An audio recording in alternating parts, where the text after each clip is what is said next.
Hello and welcome back to the Interview with the Famous Statistician series. I'm John McGready and I'm thrilled and honored to be here with Dr. Tom Lewis, a colleague of mine in the Department of Biostatistics at Hopkins, who has a very storied and extensive history of contributions to the realm of statistics and biostatistics. Tom has been the chair of the department at the University of Minnesota. He's worked for the RAND Corporation doing research, and for the past 10 plus years he's been a full professor on the faculty at Bloomberg School. He's made contributions in the realm of many things, too many to list in a short interview, but including environmental health, health policy, education policy, Bayesian and frequentist methodologies, etc. So welcome, Tom. Glad to have you here. Thank you. It's really a great pleasure to be here. So Tom, you've been very active in the field and you've totally helped it grow and adapt to keep up with scientific needs, and you're also very aware of developments in statistics over the years. Can you comment on maybe one or two major contributions to public health that have been made in conjunction with statistics, say in the past decade or so? There have been a lot of contributions in clinical and field studies.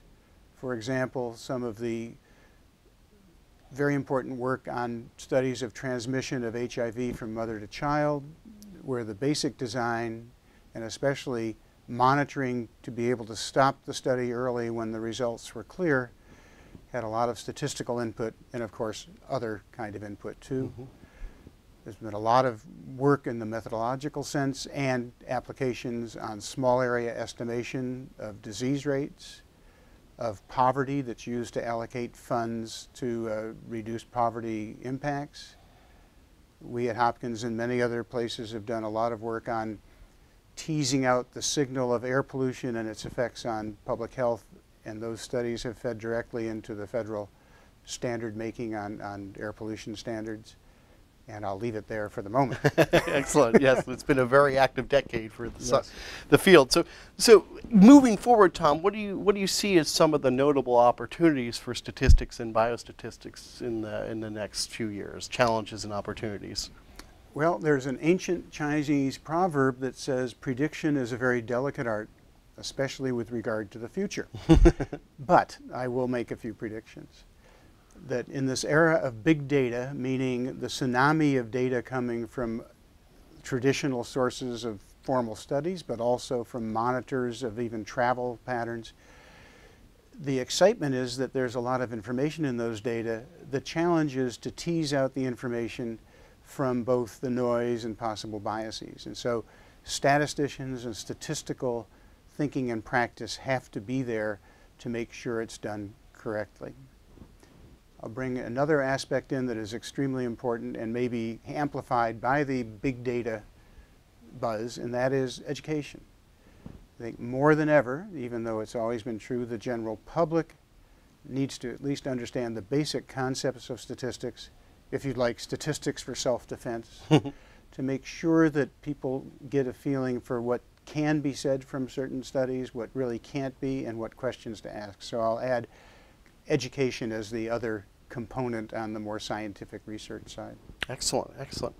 So one thing I meant to mention in the beginning of the video, but I'm happy to bring in now, is Tom will continue to be on the faculty of biostatistics here at Hopkins, but in addition, he's going off to do a 3-year stint as the Associate Director of Research and Methodology at the U.S. Census Bureau. And so I wanted to ask him, before anyone else did, Tom, what are some of the challenges and opportunities specific to the work that you'll be doing at the Census Bureau? Well, it's an exciting challenge for me and in general, and I'll mention a few components of the challenges and the important goals.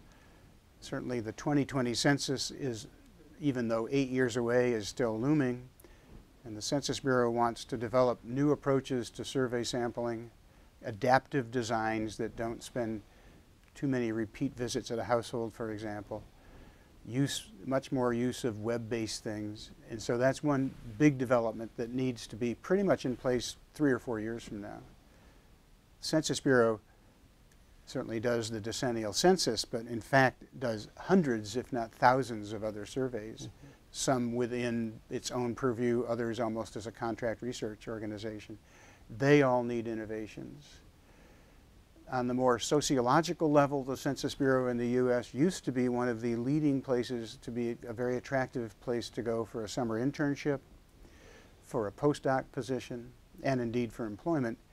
And we want to get it back to that elevated level for people that are interested in survey methods, but quite frankly, methods more generally that are involved in statistical studies.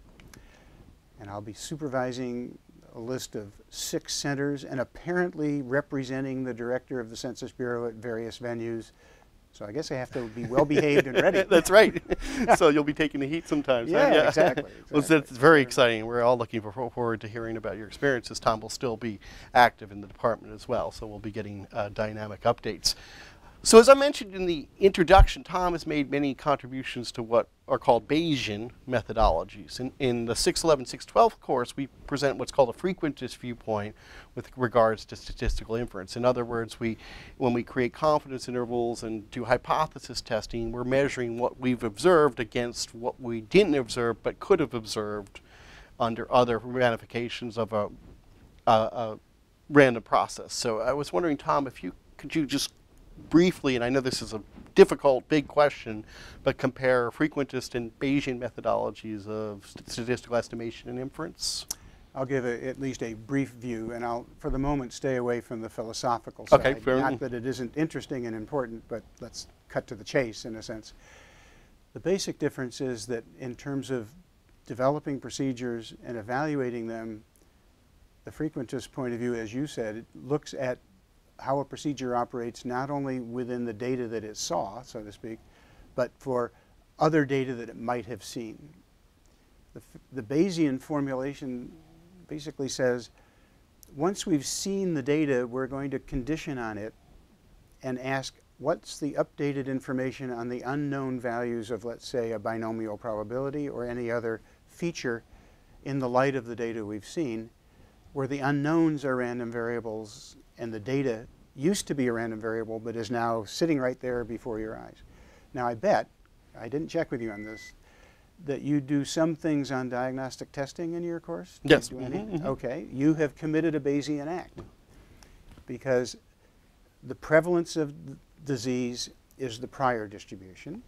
Disease, if you'd like, is a random variable. It's yes or no.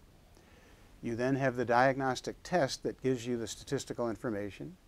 And when you compute predictive value positive or predictive value negative, you are conditioning on the result of the screen and updating your distribution of disease or no disease. And in a sense, that's all there is to it. Start with a model that says the unknowns have a distribution. Given a value of the unknown, you get to see the data through some likelihood, like a binomial distribution. And then you just flip it on its head and say, given the data, what's the current view of the unknowns? So even though you don't think you're covering it in your course, you actually are doing almost the fundamental piece. Excellent, excellent. A very nice explanation. So speaking of the course, just since I'm interested in people's takes on the material we're covering, the Statistical Reasoning series, while we only cover 2 quarters, we attempt to highlight the sort of foundations of statistical thinking and practice. And while the course, it's only an introduction, we do cover a lot of territory, including exploratory data analysis, inference and estimation, adjustment for confounding in non-randomized scenarios and linear models, for continuous, binary, et cetera, data. And we look at them in public research, both as important tools onto their own, but also as building blocks. How do you think of them as both as important tools unto their own and building blocks for sort of more advanced methodology? Well, I'll use at least an adaptation of the book title, Everything I Needed to Know I Learned in, well, let's say I learned in John McGready's course, because yes, we have an amazingly large array of fancy things that we do. Lasso methods and Bayesian this and Bayesian that and machine learning, but the fundamental principles don't change. So understanding things like the sampling plan, how did I get to see the data? Was it a random sample? Was it prospective or was it case control? And for those sampling plans, what can I know and what can I not know? Issues about, quite frankly, what is the question I'm trying to answer?